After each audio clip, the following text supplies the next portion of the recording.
Hello and welcome to 10 by 9, where 9 people have up to 10 minutes each to tell a true story from their own life. I'm Paul Doran and this is the 10 by 9 podcast.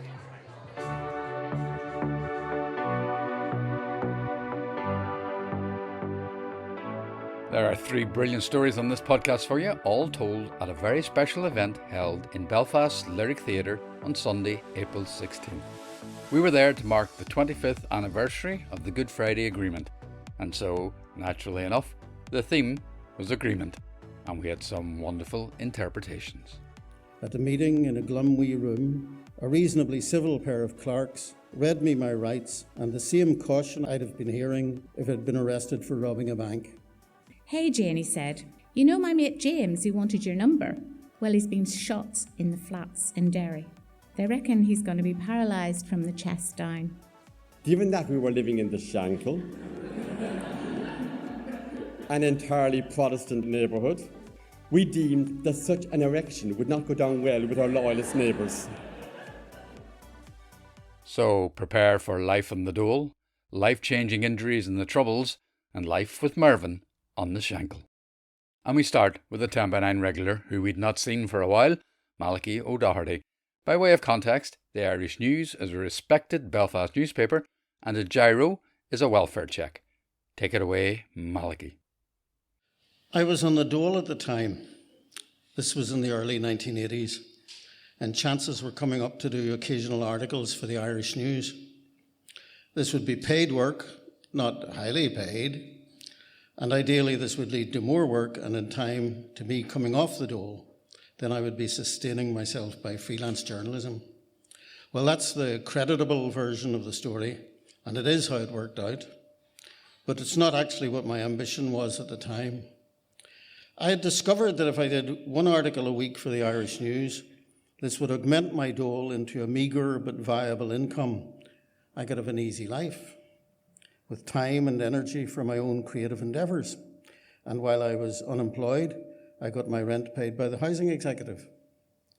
I had ambitions to write books, and part of the little myth I had about myself was that I could be the impoverished artist in the garret, sweating my brains out for literature, but not too hungry, not unduly deprived. I wasn't being greedy. In another world, like the one we live in now, I could have been a lot worse off, but back then I could manage on the double without conning anybody on a large scale.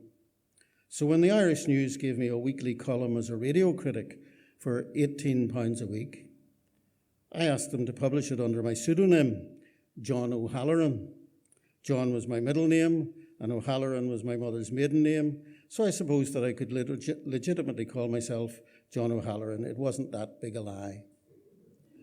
Every Saturday, my column appeared in the paper, evaluating the output of the BBC and Downtown Radio and RTE, and in the comfort of pseudonymity, I could jibe at broadcasters or pay them compliments as the notion took me. And on Tuesday, I would go down to Corporation Street and sign on, and every fortnight receive my gyro. What's pink and you can drink it? Does anybody remember that joke? No? The gyro? Yeah. At the end of every month, I would get a check from the Irish News. Honestly, I felt this could go on for years, but I did not have an adequately refined criminal intent. I made a slight mistake. I decided to declare some of my work, but that meant drawing attention to myself. I was to learn an important lesson: strategize, stand by your lies. Occasionally, I would write up a book review or an interview with a writer on tour, and I wanted credit for these pieces, so I asked that these be published under my own name to help build up my profile as a writer. When the clerk at the dole asked me one day if I'd done any work in the past week, I said, "Yes, I interviewed Douglas Adams for the Irish News." He wasn't impressed. He probably didn't know who Douglas Adams was. "And what are your earnings for that?" I thought, don't panic. Some of you will get that joke. £20, I said, knowing he didn't believe me, though it was the truth. Douglas Adams was probably wondering why I hadn't taken him on expenses to afternoon tea at the Europa. In 1985, you could get £12.50 from the Irish News for writing a book review. And then you could keep the books and take them to the Linhall Library and sell them. But although I earned £20 last week, I said, I won't get it until the end of next month. Doesn't matter, he said. You worked last week and you get your dole docked. It would be a lot easier to start up a wee self-employment routine if you got paid when you did the work, not 6 weeks later. I had now raised the curiosity of officialdom about what I was doing. £20 for interviewing Douglas Adams? He's having us on. Unknown to me, the dole people then visited the Irish News and asked them for the records of the work I was doing and what they had paid me. That confirmed for them that you really could only get £20 for interviewing Douglas Adams, which should have awakened their concern for my prospects.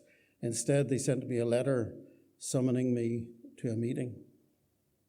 At the meeting, in a glum wee room, at a round table, a reasonably civil pair of clerks, a man and a woman, read me my rights and the same caution I'd have been hearing if I'd been arrested for robbing a bank. I was being interviewed as a suspect, and as all of us around that table already knew, a guilty one. This was stressful. Also, they had cut off my dole until this was resolved, presumably by my prosecution, conviction, and humiliation. Having no money now, I had to offer more articles to the Irish News and try to open up other avenues of journalism. Then John O'Halloran got a very nice letter from a BBC producer called Terry Sharkey, who said he would like to meet him. Then another letter from the dole. Dear Mr. O'Doherty. They had worked out how much money I had conned them out of, £83, and ordered me to repay it. This was bad enough, but my double life was over too. I was either going to have to stick to the low dole income if they'd let me in the door again and avoid the temptations of journalism, or I was going to have to up my output and come off the dole. I was in what the social workers and benefits rights activists call the poverty trap. And I sat down and grew more and more annoyed at the system making it so difficult to transition from unemployment to self-employment, which I would have to do since the double wasn't an option now. And in a rage, I wrote back to them. Have you any idea what a nuisance you're being? Here am I in the spirit of Thatcher's Britain, pulling myself up by my bootstraps, and you Jobsworths, you Hallions, you bloody awkward pen pushers are only making it much more difficult for me. And I knew that if I left it to the morning, I would regret writing this and would not post it. So I went straight out and dropped it into the letterbox on the corner. The reply came before the end of the week. Dear Mr. O'Doherty, let me remind you that you are liable to repay overpaid benefit and have made no arrangement so far to do so. Please fill in the attached form and return it to us forthwith. The form read, I, Malachí O'Doherty, undertake to repay the sum of £83 at the rate of blank per blank. This was interesting. Was that a mistake? Was there some humanity here after all? Even a sense of humour? What if I wrote, I promise to pay the sum of £1 per year? Were they really giving me that much latitude? I'd have cleared the debt by the age of 116. I didn't. Instead, I wrote, I, Malachí O'Doherty, undertake to pay the sum of £83 at the rate of £1 per month. That would take 7 years. And that was accepted. And I more than kept that agreement. In fact, I was able to pay it off a little quicker than that because that man, Terry Sharkey at the BBC, gave me work on a radio programme. And from then until now, I have sustained myself through journalism and writing and never signed on the dole again, which is a pity, because I never got to meet those ever so humane and decent civil servants who unusually had understood my predicament, sought agreement before conflict, and bailed me out of my criminal past. George Mitchell could not have done better.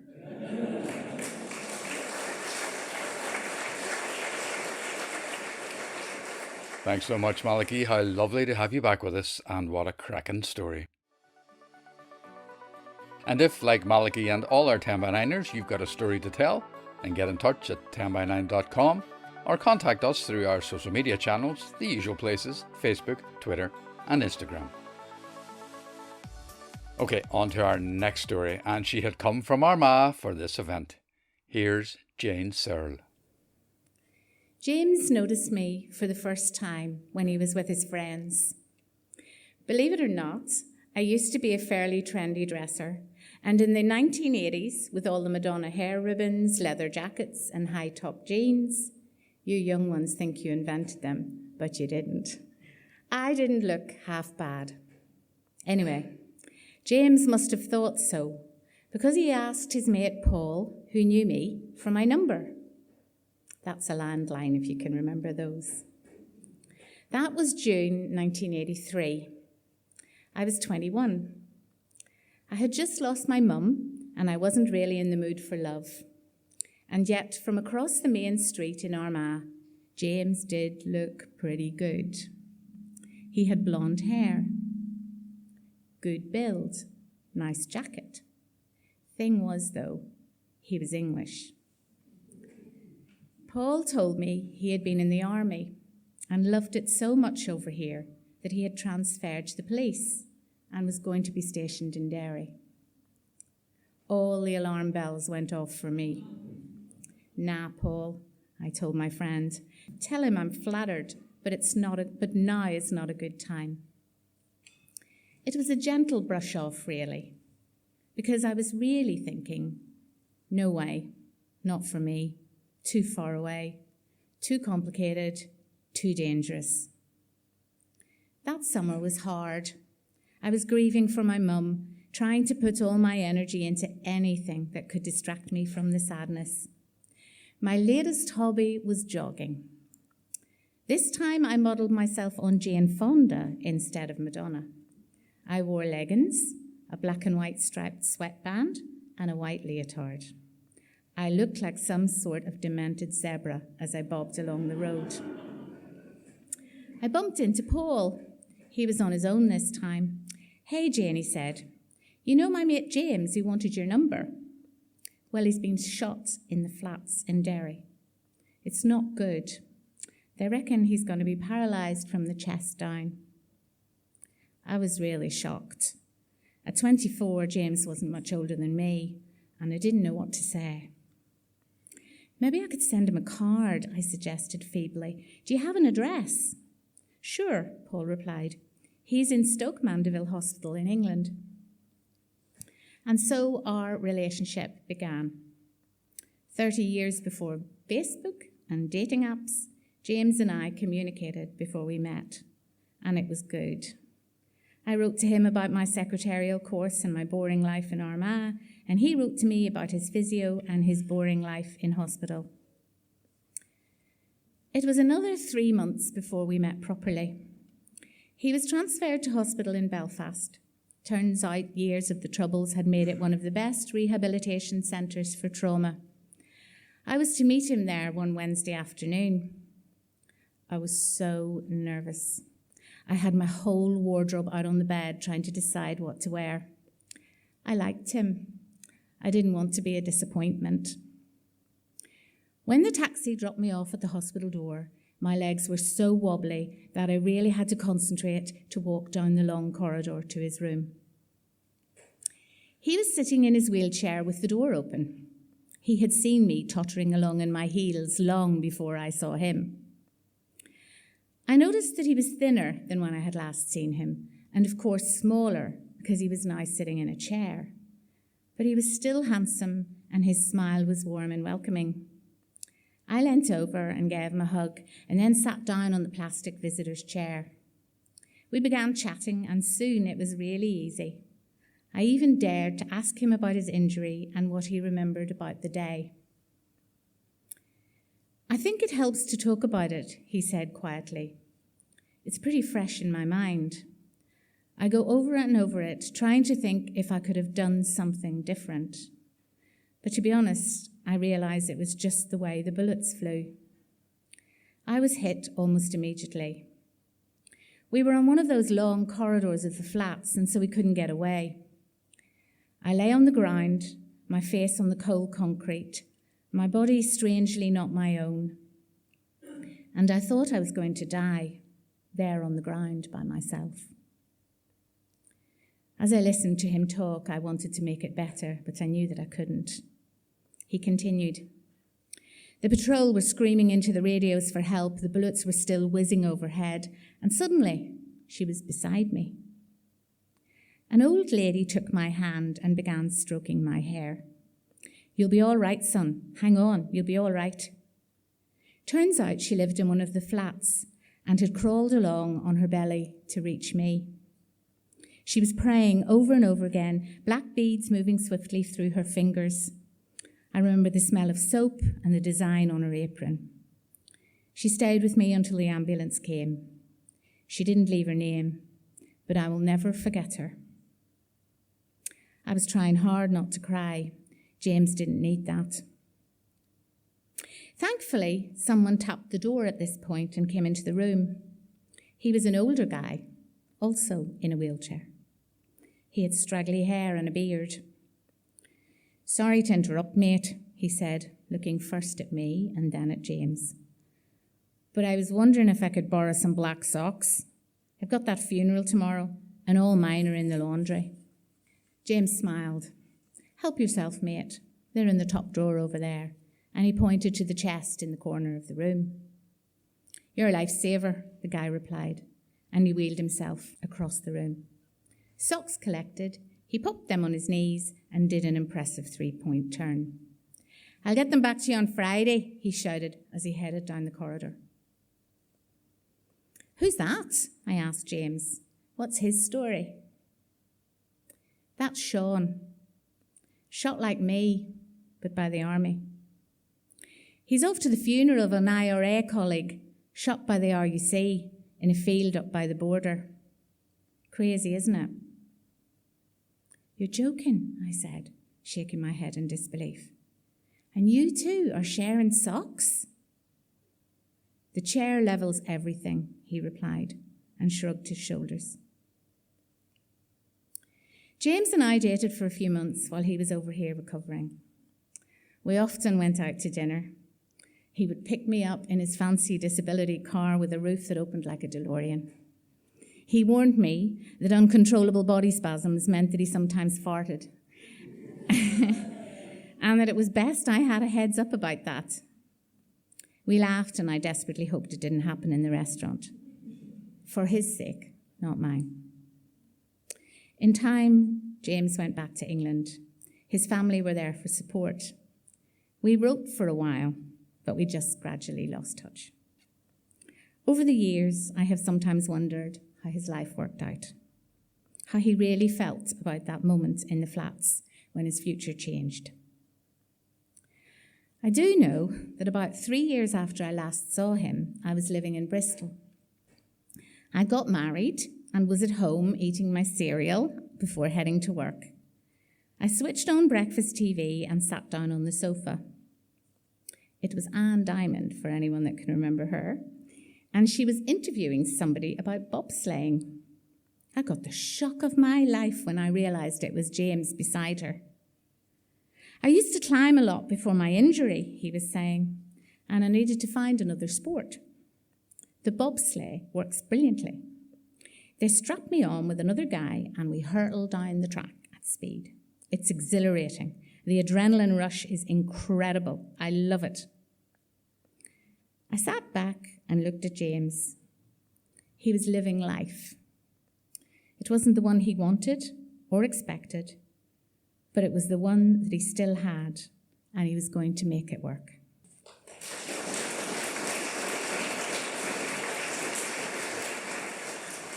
Jane, always a pleasure to have you at the 10x9 microphone, and thanks for that powerful story.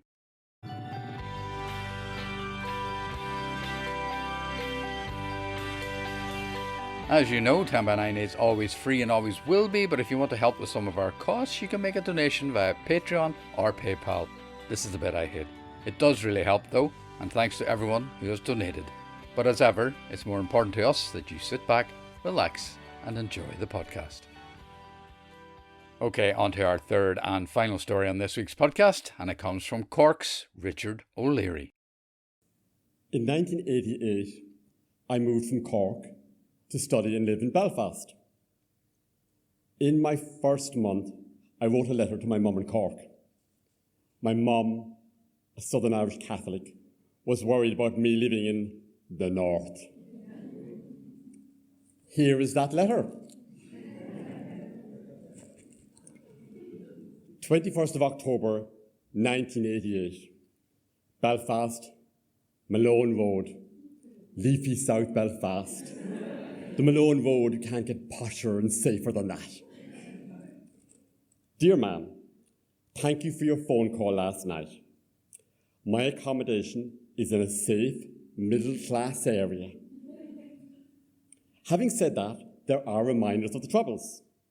Hostile graffiti, hovering helicopters, army patrols, soldiers on the streets in some parts of the city.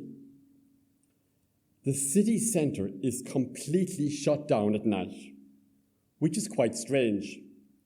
Apparently, people get used to all this. Love, Richard. Although Belfast city centre was shut down at night, that didn't stop me from dating. Being a Southerner, I'd never before dated a Northerner. But I did think Northerners sounded hot.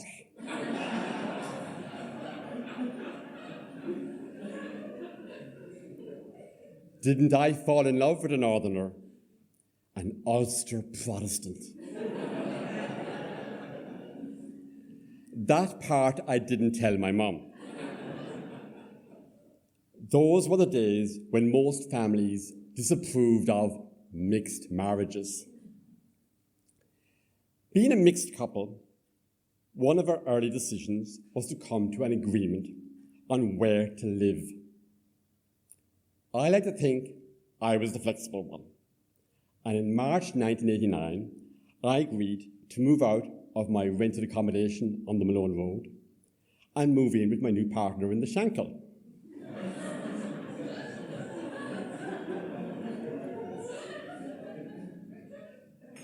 Like many couples who've just moved in together, we had our disagreements. Ours began in the bedroom. In bed in the mornings, I'd wake up to a growly Belfast accent telling me, "Good morning, dearest." Then came the big turn-on. No, not that turn-on. That turn-on I would gladly embrace. I'm referring to the automatic turn-on at 8 o'clock of the radio playing Good Morning Ulster. Good Morning Ulster, the morning news programme on BBC Radio Ulster. But in those years of the Troubles, it was typically not a good morning in Northern Ireland. Each day seemed to begin with reports of shootings by either the IRA or by loyalist paramilitaries or by the British Army. So much so that I called the programme Good Morning Ulster. In my second week of Good Morning Ulcer, I could take it no longer. How much more pleasant I thought it would be for my partner to wake up in our bed to a softer southern sound. And it didn't just mean my Cork accent. I slipped out of bed and went into the spare bedroom. In the spare bedroom, on the bedside locker, I picked up a clock radio. I returned to my partner's bed and plugged it in, retuned it, pressed the on button, turned up the volume. Morning Ireland. Morning Ireland, the news programme from Dublin on RTE Radio Éireann.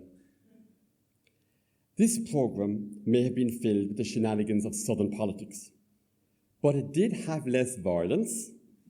Plus, on Monday mornings, it provided extensive reports of the GA Sunday sports. My partner was rather dismissive of this programme, calling it top of the morning. You may wonder, could I have not conceded in the bedroom in the morning in return for a gain in the living room in the evening? Could we not settle down together on the couch to watch the TV evening news on RTE? If it was only that easy. We didn't have TV reception for RTE, which required an external area to access the Southern Irish Channel. Given that we were living in the Shankill, an entirely Protestant neighbourhood, we deemed that such an erection would not go down well with our loyalist neighbours. But there are only so many hugs and kisses that can smooth over such north-south differences. No couple could survive mornings in bed with the blaring of 2 clock radios. Solutions, imaginative solutions, that would test St. John Hume himself would be required. We came up with an agreement, an imaginative agreement. Plus, we both believed in PR, proportional representation. We came up with our own radio schedule. Tuesday and Thursday mornings would BBC Radio Ulster. Mondays and Wednesdays would be Top of the Morning. And Fridays would be BBC Radio 4. As a couple, we realised that if we were to live in the same house and to sustain a long-term peaceful relationship, we would need many such agreements, like an agreement on which newspaper to buy. My partner, Mervyn, I did tell you he was a Protestant, and you can't get more Protestant than Mervyn. He was already buying the Daily Belfast Telegraph. On Saturday, Mervyn also brought home a copy of The Guardian, originally known as the Manchester Guardian. But I wanted the Saturday edition of the Irish Times from Dublin. The Irish Times wasn't sold in our local shop in the Shankill. It wasn't that type of area. I know, I did try. In 1989, with my Southern Irish accent, it wasn't really safe for me to use the local shops. But Mervyn went out of his way to get me my copy of the Saturday Irish Times, the thing some Ulster Protestants do for love. With Mervyn being a northerner, and me being a southerner, and us being a mixed marriage, it wasn't always easy living in Belfast in the late 1980s. So we came to another agreement. We decided the best place for us to live would be halfway between Belfast and Dublin. Our new home was right on the border at a place called Fort, between Ballymascannon in County Louth and South Armagh. Fortunately for us, we could receive both RTE and BBC Radio Ulster, plus BBC Radio 4 on longwave. That was a home for a decade where we lived happily as a pair of border fairies. In the year 2000, we moved back north to County Down. But like many northerners in July, we'd leave Northern Ireland for our summer holidays. At Belfast Airport, I used to feel a bit self-conscious when Mervyn produced his passport of the United Kingdom of Great Britain and Northern Ireland. His British passport with its dark blue colour. The dark blue colour was different and in stark contrast to the wine colour of my Irish passport of the European Union. But over time, the cover of Mervyn's dark blue UK passport changed, so it too was the wine colour of the European Union. So when we travelled as a couple, we became indistinguishable. Ours was a mixed marriage of 3 strands. We lived in Northern Ireland, on the island of Ireland, and we both had links with Britain. This was part of our lives, whether in our radio listening or in our passports. That's why the Belfast Good Friday Agreement of 1998, with its 3 strands, made perfect sense to us. Our relationship survived for 25 years until Mervyn's death in 2013, and was sustained by a bit of humour and mutual generosity. And there's a lesson for us in that today.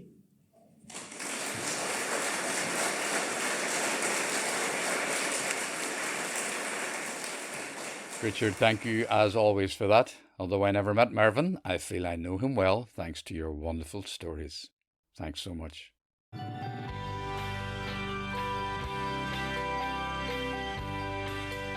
And that is it for this podcast. Check out all the 2023 10x9 dates on our website, 10by9.com, including some special events, and keep in touch with us on Twitter, Facebook and Instagram. Maybe think about giving the podcast a review or rating at a podcast app. It's very helpful if you can. And tell as many people as you can about 10x9 and this 10x9 podcast. Thanks to everyone who made this week's 10x9 happen. The wonderful people at Belfast Lyric Theatre, especially Morag for inviting us, Podrig who made the brilliant poster, Margaret and Leanne who I would be lost without, the amazing audience who provided so much support, and of course all our agreement storytellers, but especially Malachí O'Doherty, Jane Searle and Richard O'Leary. I'm Paul Dorn and I'll be back with another podcast soon. But for now, bye bye.